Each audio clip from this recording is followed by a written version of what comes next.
probably later this year or 2022, that will be the end. And then we're going to have a horrible bear market.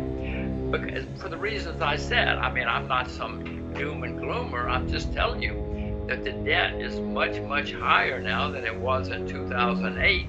And the next bear market has to be very, very bad. But in the meantime, there's gigantic amounts of money floating around.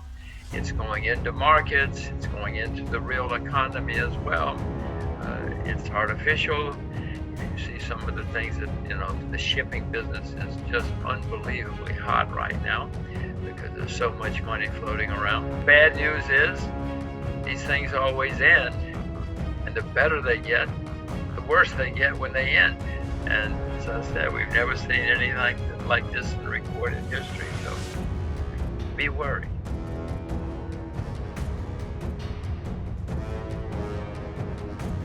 As you know, nearly every government, every central bank in the world has been printing huge amounts of money and borrowing and spending huge amounts of money. It's never happened like this in the history of the world. Never in recorded history have we seen so much excess. I'll call it excess. They think it's normal. They think it's fine. And this has caused many markets to go up a lot. If you want to build a bridge, it takes a long time. But if you want to invest and you have a lot of money floating around, you just go on the internet and in 5 seconds you can invest in anything you want to. And that's what's been happening, and that's what's continuing to happen. Katrina, as I look around the world, most asset stocks in many parts of the world are either at all-time highs or very, very strong. In Japan, they're the highest they've been in 31 years. So stocks are going up. Bonds are certainly in a bubble. Bonds have never been this high in the history of the world. Property in many places is very strong. Seoul, London, many places. So that's a bubble. But commodity, sugar's down 75% from its all-time high. Silver's down 40%, 45%. These things are not overpriced and certainly possibly very cheap. All bonds, in fact, I cannot think of any bonds that are not in a bubble. The treasury bonds in the U.S. are the lowest they've been in history. In Japan, they're negative interest rates. Parts of Europe, they're negative interest rates. Even in China, China still has interest rates, but they're the lowest they've ever been. So, it's pretty simple to me. When things are the lowest they've ever been in the history of the world, that's usually a bubble. Now you can, in even junk bonds, the spreads between high quality and low quality is the lowest ever. People are desperate to buy yield, and they're paying any price for it. Now there's some bonds that are better priced. Russian government bonds in rubles still have yield, but they're very expensive on a historic basis. I'm not buying either at the moment, but again, I'm not a good trader, but I am waiting for silver and gold. It would correct even more. If I were buying today, I would buy more silver than gold. Silver is down 50% from its all-time high. Gold is down 10% from its all-time high. I'm not buying either at the moment, but when I buy again, I will probably buy a lot more silver than gold. And I will watch ET to figure out when to buy. It does seem clear to the world that we're going to have electric vehicles in the future, but this takes a long time. If you remember Henry Ford's wife had an electric vehicle. She did not like internal combustion engines. She insisted that electric vehicles were the future. Well, she was over 100 years too soon. Yes, they're coming, but it's not going to happen overnight. And in the meantime, reserves of oil continue to go down.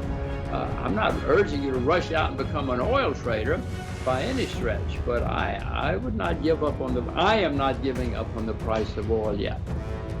And electric vehicles are coming. I can see that. I can watch ET as well as you can, but it takes a while, as Henry Ford's wife found out.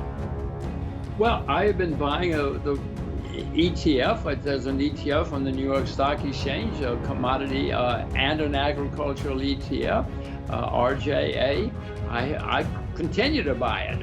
It's been down recently, and it is, as I look at the world, agricultural commodities are among the cheapest asset in the world. So I've been buying more of the Rogers Agricultural ETF. I don't know of any other asset class that is as cheap as commodities, especially agricultural commodities, anywhere in the world. There are many alternate sources of energy coming: solar, especially solar, wind, ocean power. Many kinds of alternatives are coming, but it's going to take a long time. So, and as I said, oil is down 50% from its all-time high, and known reserves everywhere in the world, including Saudi Arabia, continue to decline. The fracking bubble has popped. You know, fracking's still here, but for a while there, if you could spell fracking, they gave you money so you could go into the fracking business. Well, that's not happening anymore. And in the meantime, reserves go down. It would not surprise me at all to see oil much higher over the next 2 or 3 years because of supply and demand. Remember, there are two sides to this equation. These things always start, you know, in the marginal markets where people aren't looking. You're starting to see the Chinese stocks go down. You're starting to see problems in some banks in some small countries. You're starting to see problems. That's the way it usually works. Eventually, you know, everybody knows. And in 2008, Lehman Brothers went bankrupt finally, and then everybody knew there was a problem. But that had been building for several months with many markets around the world. We're starting to see problems. I mentioned China. We're starting to see problems in some markets. I'm not selling out yet of equities, not by any stretch of the imagination, because there's still many stocks around the world that haven't gone into a bubble yet. I expect everything to go into a bubble eventually. But when that happens, probably later this year or 2022, that will be the end. And then we're going to have a horrible bear market. Because for the reasons I said, I mean, I'm not some doom and gloomer. I'm just telling you that the debt is much, much higher now than it was in 2008. And the next bear market has to be very, very bad. But in the meantime, there's gigantic amounts of money floating around. It's going into markets. It's going into the real economy as well. It's artificial. You see some of the things that, you know, the shipping business is just unbelievably hot right now because there's so much money floating around. The bad news is these things always end. And the better they get, the worse they get when they end. And as I said, we've never seen anything like this in recorded history, so be worried. I'm not short, I haven't sold short anything, but I am certainly worried. Nearly every government, every central bank in the world has been printing huge amounts of money. Just go on the internet, and in 5 seconds you can invest in anything you want to. When things are the lowest they've ever been in the history of the world, that's usually a bubble. Probably later this year or 2022, that will be the end.